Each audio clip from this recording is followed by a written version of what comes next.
그분이 십자가에 못 박히시던 날, 곧 표면상으로 볼 때 패배와 흑암의 날인 그날에 구주께서는 그 같은 약속을 주셨다.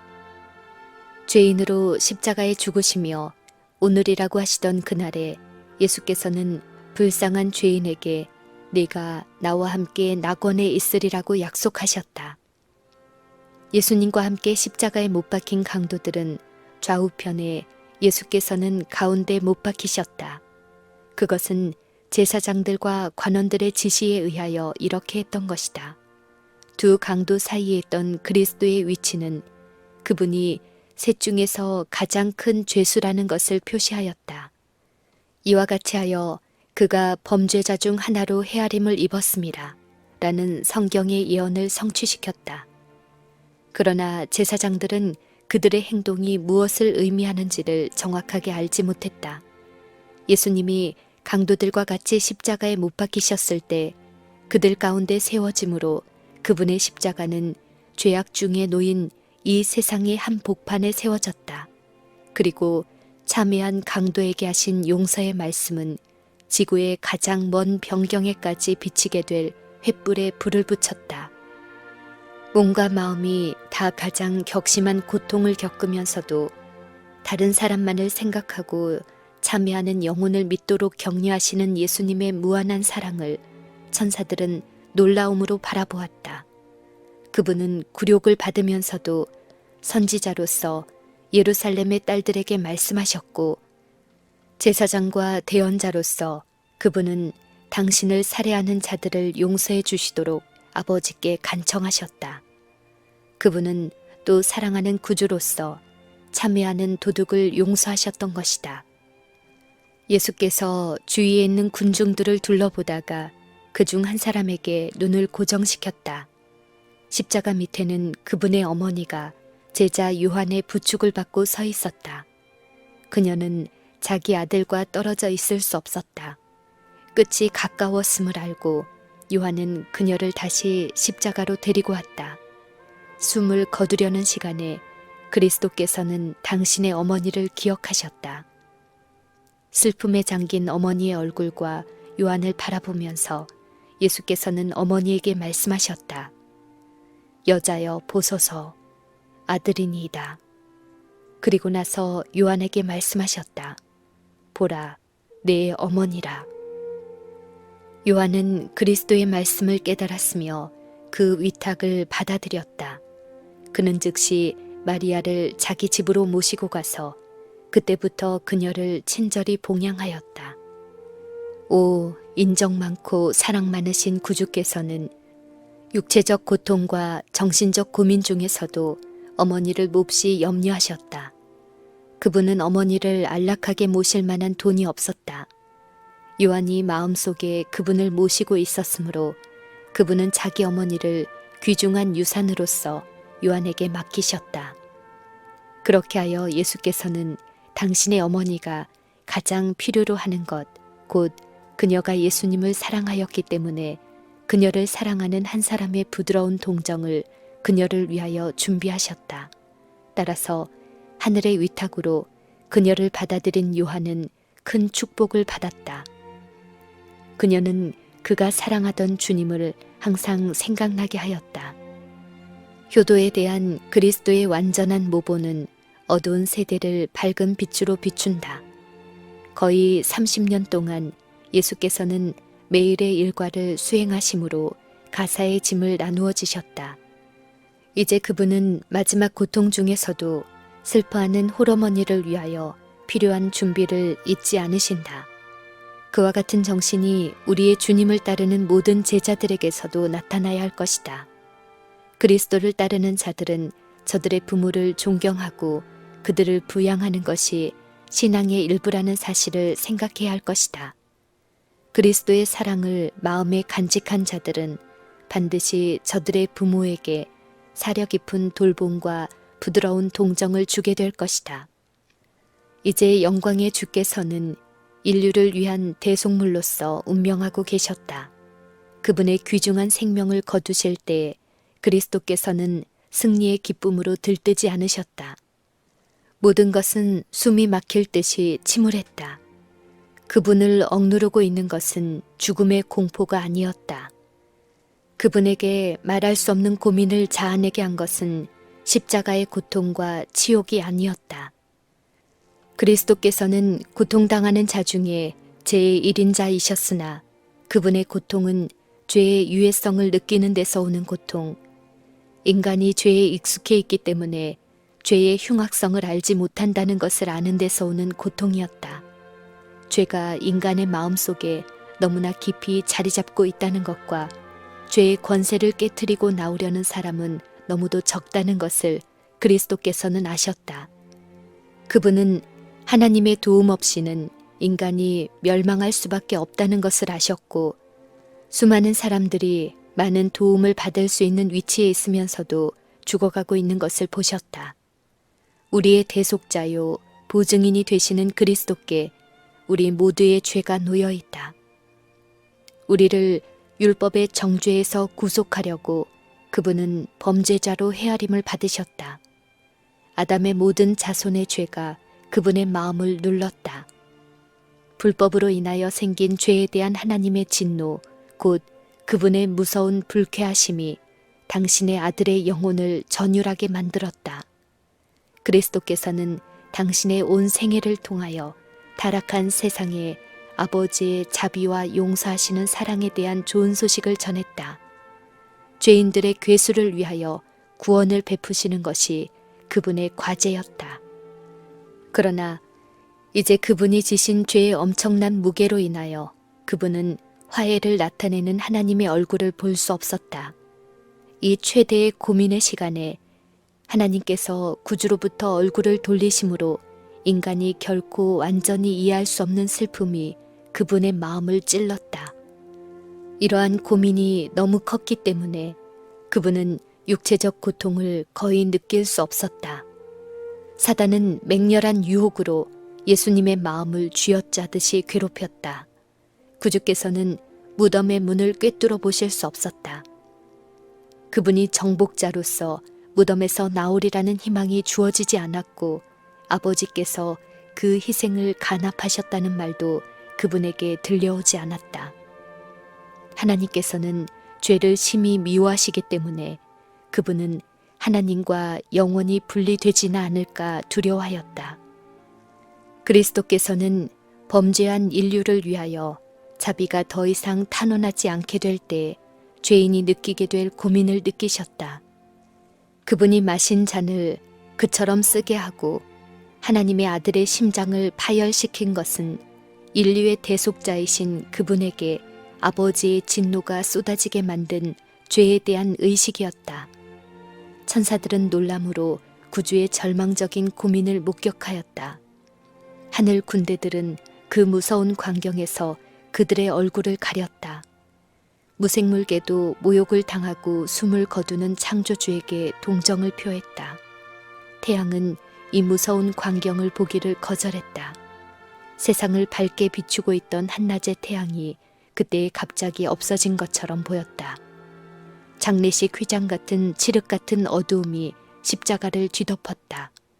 온 땅에 어두움이 임하여 제9시까지 계속하였다. 일식이나 다른 자연 현상이 없었는데도 달이 없고 별도 없는 한밤중의 짙은 어둠과 같았다. 그것은 후세 사람들의 믿음을 굳게 하기 위하여 하나님께서 주신 기적적인 증거였다. 그 짙은 어두움으로 인하여 하나님의 임재가 가려졌다. 그분은 어두움으로 장막을 만드시고 그분의 영광을 인간의 눈으로부터 감추셨다. 하나님과 그분의 거룩한 천사들은 십자가 곁에 계셨다. 아버지께서는 아들과 함께 계셨으나 그분의 임재는 나타나지 않았다. 만일 하나님의 영광이 구름 속에서 번쩍였다면 모든 관중들은 멸망하고 말았을 것이다. 그리스도께서는 그 무서운 시간에 아버지의 임재하심에서 오는 위로를 받지 못하셨다. 그분은 홀로 포도즙 틀을 밟으셨으며 백성 가운데 그분과 함께한 사람은 하나도 없었다. 하나님께서는 짙은 어두움으로 당신의 아들이 당하는 최후의 인간적인 고민을 가리셨다. 고통 중에 있는 그리스도를 본 모든 사람들은 그분의 신성을 확신했다. 한번 인간에게 보였던 그 얼굴은 결코 잊히지 않았다. 가인의 얼굴이 살인자로서 그의 죄를 나타냈던 것처럼 그리스도의 얼굴은 무죄와 침착과 자비심, 곧 하나님의 형상을 나타내었다. 그러나 그분의 고소자들은 하늘에 인해 주의하지 않았다. 조롱하던 군중들이 고뇌의 긴 시간 내내 그리스도를 바라보았으나 이제 그분은 자비스럽게도 하나님의 외투로 가려지셨다. 죽음의 정적이 갈바리 언덕에 내린 듯하였다. 십자가 주위에 모였던 무리들은 형언할 수 없는 공포심에 사로잡혔다. 저주와 욕설은 도중에 멈춰졌다. 남자들과 여자들과 어린아이들은 땅에 엎드렸다. 때때로 밝은 번개가 구름 속에서 번쩍여 십자가와 십자가에 못 박히신 구주를 환히 비추었다. 제사장들과 관원들과 서기관들과 사형 집행자들과 복도들은 모두 다 저들이 보복을 받을 때가 이른 줄로 생각하였다. 잠시 후에 어떤 사람들은 이제 예수께서 십자가에서 내려오실 것이라고 속삭였다. 어떤 이들은 가슴을 치고 무서워 울부짖으면서 더듬더듬 도성으로 돌아가려고 하였다. 제9시에는 어두움이 백성들에게서 거쳤으나 아직도 구주를 덮고 있었다. 그것은 그분의 마음을 억누르고 있는 고민과 공포의 상징이었다. 어떤 사람의 눈도 십자가를 둘러있는 그 어둠을 꿰뚫어 볼 수 없었으며 고통당하는 그리스도의 영혼을 싸고 있는 짙은 어둠을 뚫어볼 수 없었다. 성난 번갯불이 십자가에 달려있는 그분을 맹렬히 공격하는 것처럼 보였다. 그때에 예수께서 크게 소리질러 가라사대 엘리 엘리 라마 사박다니 나의 하나님 나의 하나님 어찌하여 나를 버리셨나이까 라고 하셨다. 구주의 주위에 짙은 어둠이 머물러 있을 때에 많은 사람은 다음과 같이 부르짖었다. 천벌이 그에게 내리고 있다. 그가 하나님의 아들이라 주장하였기 때문에 하나님의 분노의 화살이 그를 공격하고 있다. 그분을 믿는 많은 사람이 그분의 절망적인 부르짖음을 들었다. 희망은 그들을 떠났다. 하나님이 예수님을 버리셨다면 그분을 믿는 자들은 무엇을 믿을 수 있겠는가? 억눌렸던 그리스도의 정신으로부터 어둠이 거쳤을 때 그분은 다시 육체적 고통을 느끼고 내가 목마르다 라고 말씀하셨다.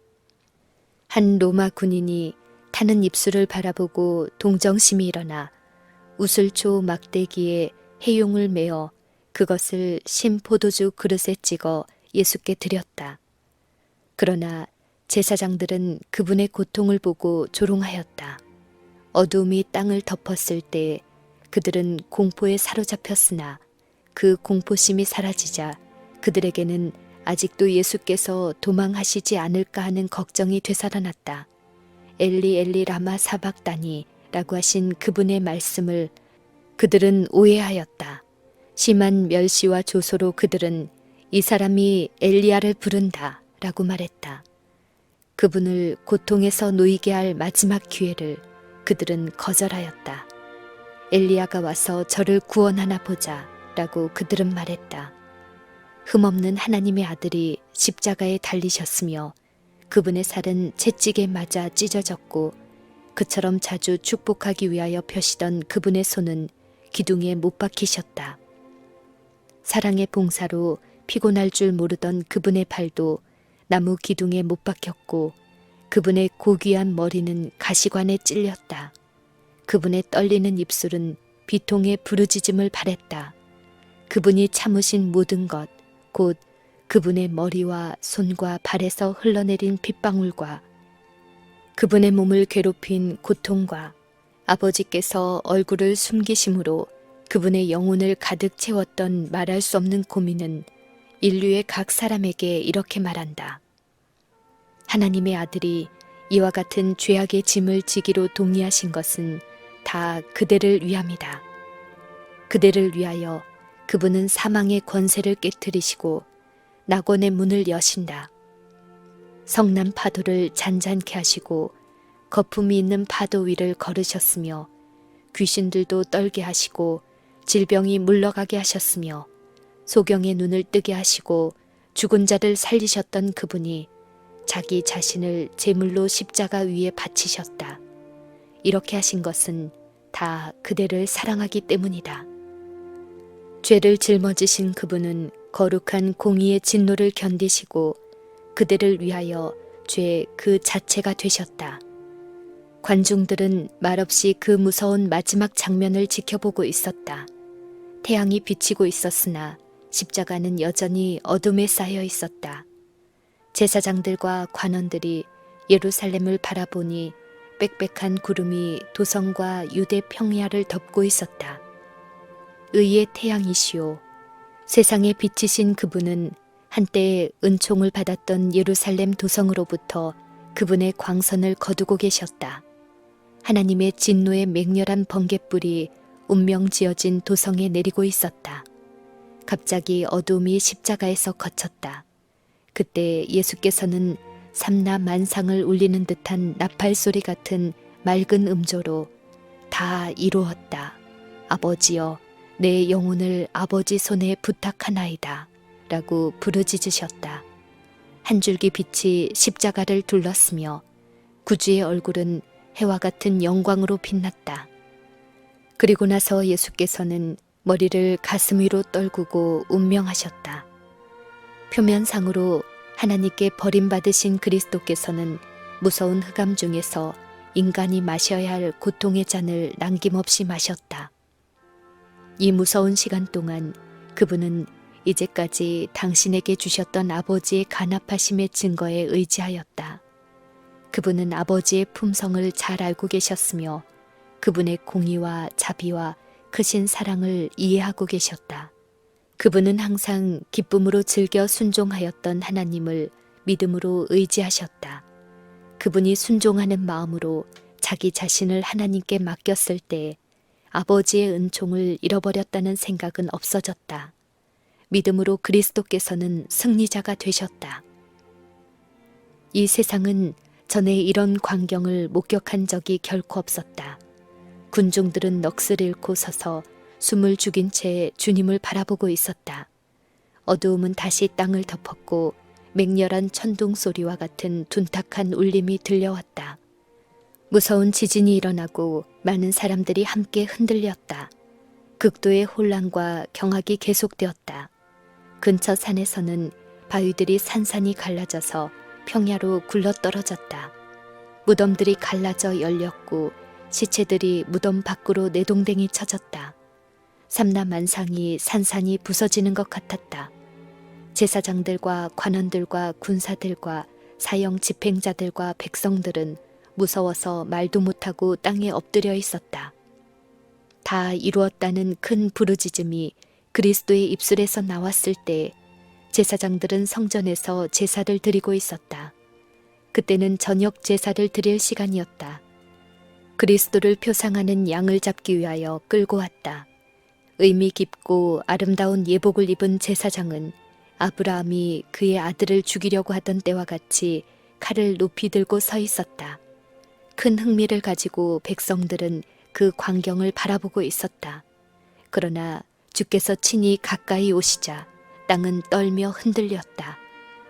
성전 안의 휘장이 소리를 내면서 보이지 않는 손에 의하여 위에서부터 아래로 찢어져 한때 하나님의 임재로 충만했던 곳이 군중의 눈으로 볼 수 있도록 열려 제쳐졌다. 그곳에 세키나가 거했었다. 하나님께서 그곳 시온소 위에서 당신의 영광을 나타내셨던 것이다. 대제사장 외에는 아무도 이 부분과 성전의 다른 부분을 갈라놓는 이 휘장을 쳐들 수 없었다. 대제사장은 1년에 한 번씩 백성의 죄를 속하기 위하여 그곳에 들어갔다. 그러나 보라, 이 휘장이 두 조각으로 찢어진 것이다. 지상 성소의 일부인 지성소는 더 이상 거룩한 장소가 아니다. 모든 것이 공포와 혼란뿐이었다. 제사장은 희생 제물을 죽이려 했으나 칼은 그의 무기력한 손에서 떨어지고 양은 도망쳐 버렸다. 모형이 하나님의 아들의 죽음으로 원형과 마주쳤다. 큰 희생이 이루어졌다. 지성소로 가는 길은 열렸다. 새롭고 산 길이 만민을 위하여 준비되었다. 더 이상 죄 많고 슬픔에 찬 인간들은 대제사장이 나오는 것을 기다릴 필요가 없었다. 이제부터는 구주께서 모든 하늘에서 제사장과 대언자로서 직무를 행하실 것이다. 이제는 마치 예배하는 자들에게 힘있는 목소리로 다음과 같이 말하는 것 같았다. 이제 죄를 위한 모든 희생과 제사는 끝났다. 하나님이여 보시옵소서. 두루마리 책에 나를 가리켜 기록한 것과 같이 하나님의 뜻을 행하러 왔나이다. 라는 당신의 말씀대로 하나님의 아들이 오셨다. 그분은 이제 오직 자기 피로 영원한 속죄를 이루사 단번에 성소에 들어가신다.